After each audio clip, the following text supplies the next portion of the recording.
Entonces, ahora el punto de quiebre va a ser si en el Buen Fin y durante las Navidades del 2020, el Buen Fin y las Navidades vienen austeras, o si realmente hay una reactivación del comercio en esos dos puntos.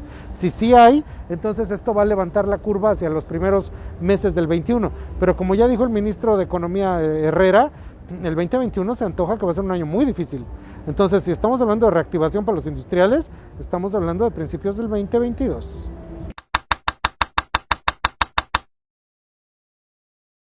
Este año ha sido de grandes cambios, tanto tecnológicos como en crisis, obviamente.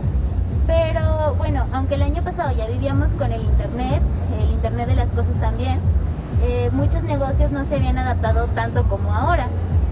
¿Cómo se da esta transición de trabajar con la tecnología en la industria de la moda? Pues no estábamos preparados, resulta que de repente nos agarró como el tigre de Santa Julia, porque no se daba a la velocidad correcta, no se había dado el paso a... La gente piensa que es e-commerce, pero antes del e-commerce hay un paso importante, que es la manera en la que tú muestras tus productos y servicios a través de las redes sociales. Entonces, sorprendentemente, hay muchísimas marcas que no han entrado a eso. Entonces, si tú no has entrado a poder mostrar tu escaparate digital, pues ¿cómo vas a poder vender en digital? Entonces, esto era un problema fundamental que de repente se tuvo que dar un salto de tres saltos. O sea, primero vas a tener que las redes que no tenías, las vas a tener que implementar una comunicación digital para poder hacer una experiencia de usuario digital y poder llegar a la idea de e-commerce. Estos tres pasos se dieron de manera muy precipitada.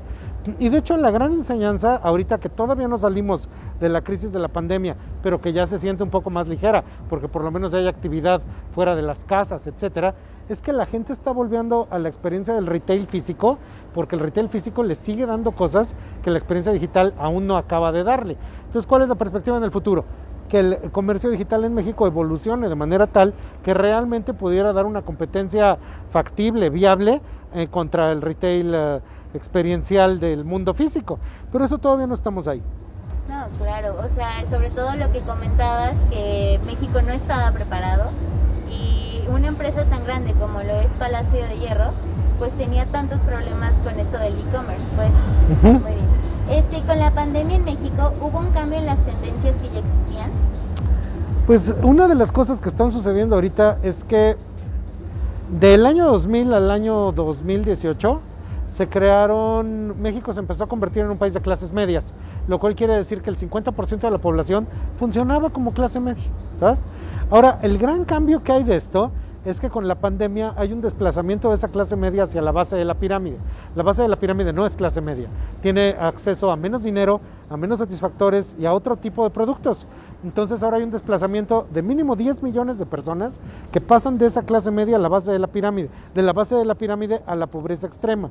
Entonces, ¿cuál es esa tendencia? Pues eso cambia, porque antes en la clase media pues tú hablabas de cierto tipo de consumo, de experiencias, aspiracional, de marcas. Cuando estás en la base de la pirámide, el consumo es de necesidades. Entonces ahí hay un cambio en a dónde estábamos y a dónde estamos ahora. Vas a tener que comprar lo necesario. Sí, claro. Ahora que dices que comprar lo necesario, ¿cómo cambia la percepción del consumidor con respecto a la moda al no ser una prioridad, pues? Pues es que de hecho ya cambia de lo que era la moda, cambia la necesidad de vestido, protección, trabajo. O sea, a lo mejor antes te comprabas al año 4 pares de zapatos por el estilo.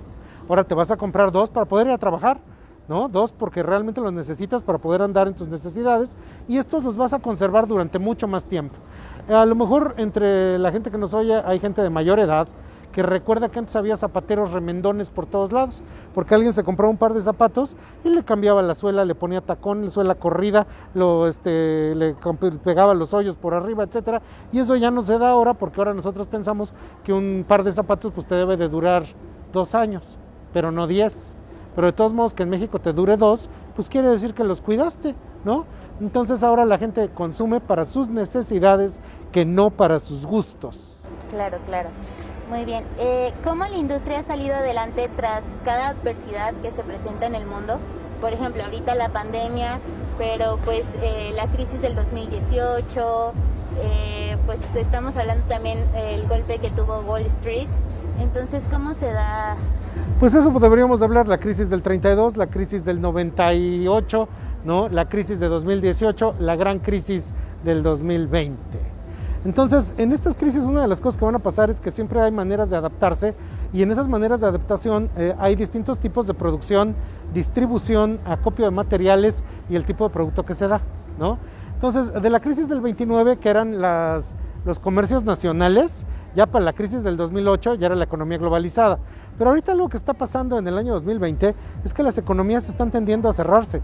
De hecho, la misma situación de China contra Estados Unidos en el 2019 era probablemente el punto de esplendor donde todo era chino, ¿no? Y donde la amenaza es que llegaban los chinos y sacaban tus mercados.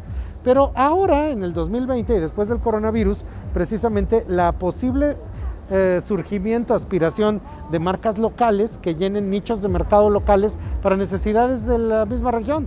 Ahí habría que pensar las gigantescas industrias del calzado y de León, de calzado de León y Guadalajara. Este es el momento en el que pues, podrían estar creciendo precisamente atendiendo a un precio muy bajo, mercados masivos, base de la pirámide y poderlo hacer a un precio competitivo precisamente para detener a los chinos. ¿Cómo se estará dando la reactivación o cuánto tiempo nos va a tomar para que los empresarios puedan tener ya una estabilidad financiera? Pues eso es muy grave porque durante todo el 2020 esto no se va a dar. O sea, se está reactivando el consumo, pero se está reactivando el consumo de oferta. Y esto lo que tenemos que ver son varios puntos. El hot sale sí activó la venta en online, pero no de una manera que digas ya nos salvamos, no. Hay que ver cómo viene el Buen Fin. Había un momento muy importante en agosto que era la vuelta a clases, los niños a la escuela, ropa, útiles, calzado, gadgets, todo. Pero esto ya no se dio porque los niños se quedaron en la casa. Entonces tú difícilmente vas a decir, pues les voy a comprar todo, pues si están metidos en la casa, pues que usen lo que ya tenían. Entonces ahora el punto de quiebre va a ser si en el Buen Fin y durante las Navidades del 2020, el Buen Fin y las Navidades vienen austeras, o si realmente hay una reactivación del comercio en esos dos puntos. Si sí hay, entonces esto va a levantar la curva hacia los primeros meses del 21. Pero como ya dijo el ministro de Economía Herrera, el 2021 se antoja que va a ser un año muy difícil. Entonces, si estamos hablando de reactivación para los industriales, estamos hablando de principios del 2022. Pues sí se viene muy difícil. Sí. Incluso había leído unas notas que las empresas, bueno, o sea, las marcas dedicadas como a las mochilas, papelería y eso, pues esperaban que el inicio a clases pues fuera presencial, porque pues si no vendían, y ahorita cayó, no sé, un 60% sí, la venta sí, de mochilas. No es un, ¿y quién aguanta? No es ¿Quién aguanta? Porque tienes nómina, impuestos, luz, etcétera. Es bien difícil de aguantar, es un problema muy grande. No, y claro, pues ahorita lo que se compra pues quizás sea un celular para tomar la clase del niño. Pues se vienen muchísimas otras cosas. Sí. Claro. Y con la reactivación, bueno, ¿cuál sería la proyección que nos puedes dar para el futuro en el sector de la moda? El sector de la moda, si es que va a sobrevivir, va a tener que ser con satisfactores de precio muy bajo, que puedan hacer producción masiva. Ajá. Esto quiere decir, de verdad, el zapato que probablemente esté hecho en materiales plásticos, pero que se puede comprar para el niño en 60 pesos. Si puedes llegar a ese nivel de producción, probablemente tu empresa sobreviva. Pero pensar que va a ser objetos de lujo, objetos de acabados artesanal, o que vamos a volver a material de lujo, como las grandes pieles, los bordados, todo eso, esa no va a ser la opción. Ahorita son industrias masivas en producción en serie a precios muy accesibles. Sí, claro. Bueno, eso es todo. Muchísimas gracias. Te agradezco mucho, Jennifer. Muchas gracias a todos. Gracias. Hasta luego.